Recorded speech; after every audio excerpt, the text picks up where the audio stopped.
Bienvenidos, ¿cómo están? Me alegra mucho saber que todos vamos ahí dando esa pelea en la vida y vamos para adelante. Hoy traigo un tema que siempre me ha apasionado porque yo digo que eso es como mirar el cielo, como mirar las estrellas.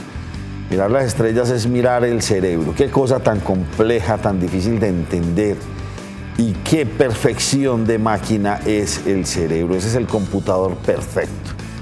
Probablemente esos que nos venden ahora son muy rápidos, pero yo les digo, alguien los inventó. ¿Será que nos van a superar? Quedarán las dudas. Un invitado, el doctor David Antonio Pineda. Él es neurólogo y le doy una cordial bienvenida al programa. Muchas gracias por la invitación. Estoy muy contento de estar acá. Esto es parte de nuestro trabajo como académicos en las universidades. Esto es lo que tenemos que hacer. Óigame.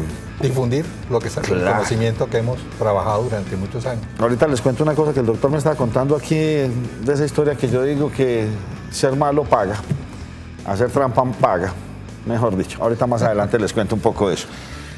Doctor, cuénteme una cosa. El cerebro, listo, todos tenemos un cerebro, no somos más cabezones que otros, pero siempre ha habido una discusión. ¿Es igual esto que hay aquí, el de los hombres y el de las mujeres? No, hay unas diferencias muy claras. Por ejemplo, la parte visceral, la parte del cerebro que controla las vísceras, en las mujeres es totalmente diferente al hombre. Nosotros tenemos un cerebro que tiene unos ciclos diarios, pero permanentemente es estable en cuanto a la regulación hormonal. En cambio, la mujer cambia la regulación hormonal cada 28 días, cada 30 días, y eso modifica totalmente la actividad del resto del cerebro, incluyendo la actividad emocional y cognitiva. Nosotros no diferimos en eso. Entonces el cerebro de la mujer maneja toda su parte orgánica. Orgánica de manera... Que obviamente somos diferentes. Sí. Sí, nosotros no tenemos úteros, no tenemos ovarios, las mujeres sí. Entonces obviamente tiene que haber una función diferente en ese sentido. En ese sentido hay una función diferente. El cerebro de la mujer procesa más simultáneamente que el cerebro del hombre. Nosotros procesamos más secuencialmente.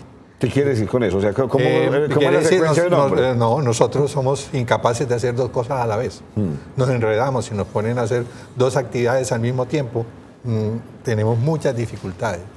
O sea, nosotros tenemos que, o nos concentramos en un solo ítem de información, y si alguien nos habla, se nos pierde el hilo.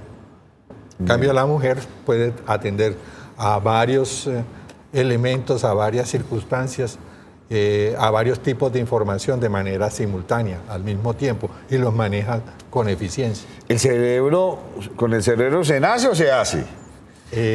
Bueno, uno nace con un cerebro, sí, y viene con una dotación. Pero ya, cuando uno nace con un cerebro ya nació predeterminado, digamos, a no ser muy ducho en deportes o en lectura, no tener muchas capacidades, o uno el cerebro lo va haciendo. Sí y no.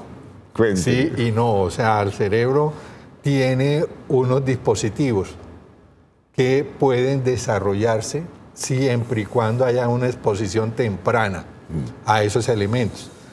Y viene con unos códigos genéticos que establecen unos límites. O sea, todo tiene límites. Y entonces, de manera individual, cada cerebro viene con unos límites ya establecidos por su genética. O sea, todos los cerebros son distintos. Son distintos. Todos tienen unos límites diferentes. Diferentes. Ahora, hay unos fenómenos que ocurren muy tempranamente, pero muy tempranamente, que es lo que va a definir qué de su potencial se va a desarrollar o no. Por ejemplo, en el lenguaje. Hay unos experimentos muy bonitos, incluso de una investigadora colombiana de Bogotá, una neuróloga infantil que trabaja en New Jersey. Ella ha trabajado, por ejemplo, con el lenguaje, el desarrollo del lenguaje en los niños, y ha demostrado que tan tempranamente como 30 semanas, 28 semanas de embarazo, ya los niños son capaces de discriminar la emoción de los sonidos provenientes del lenguaje, diferente a un sonido cualquiera, o sea, un sonido musical. Y ya eso se ha hecho tanto in útero, también en el momento de las cirugías que se hacen ahora intrauterinas. Entonces, se pueden introducir junto con los equipos de la cirugía elementos para registrar la actividad cerebral del feto como también en prematuros de 28, 30, 32 semanas, para registrar qué tanto diferencia la emoción de un sonido del lenguaje, del sonido de una campana o del sonido de un pajarito, de cualquier Lo que usted me otra. está diciendo es que si uno empieza con estimulación temprana, el cerebro se podría desarrollar mucho más rápido. Claro, claro. Y uno incluso, lo podría estimular claro, en diferentes factores. Claro, claro. Incluso el niño recién nacido es capaz de discriminar entre el sonido de la lengua materna y el sonido de una lengua extranjera. Y entre más distante es, más rápido o más fácilmente lo discrimina. Y eso se registra con aparaticos que nosotros utilizamos en los laboratorios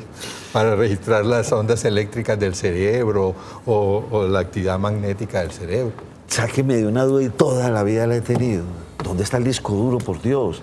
Es que yo escribo y eso queda aquí en el papelito, pero por Dios, aquí en este cerebro quedan millones y millones de recuerdos.